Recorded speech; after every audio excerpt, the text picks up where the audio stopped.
Yeah, so I signed up for this 100K like this time last year. It was so I had about a year to sort of contemplate it. It's a year out, and come from a hiking background. So basically, at some point, 5 or 10 years ago, I just started hiking faster. So I started trail running a little bit.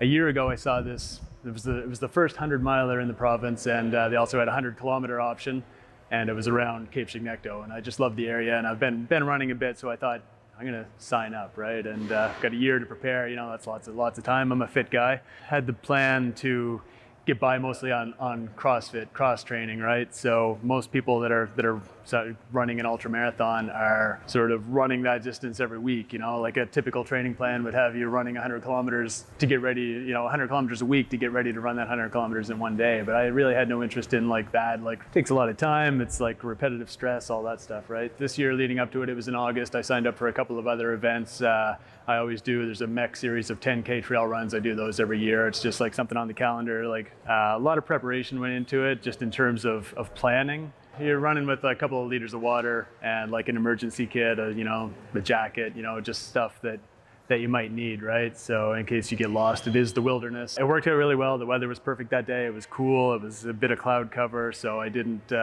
was able to stay hydrated, keep my nutrition up, sort of like able to stay ahead of the plan that I had set out, and that was good mentally. Just quite often it is a mental battle. I was out there for 16 and a half hours. When you're 40 kilometers into this run and you've been running for several hours, and just the thought that I'm not even halfway yet is tough. A lot of things can go wrong. Like I think a lot of it is just managing things that can go wrong. Like if you start to get cramps partway through this race and you can't get rid of it, it's tough physically, but it's even more tough mentally. Like those cramps might go away in an hour, but you might not stick around long enough to find out if they do. That's kind of half the battle. I think a lot of the people that work out here are probably fit enough to do something like that with a bit of practice, right? Like obviously it's kind of taken a number of years to build up to something of that level. But that said, really I went from running 10K to 100K over the course of a year. The next is the 100 miler, right? That's the next logical step. I didn't get to the point of suffering on this one, so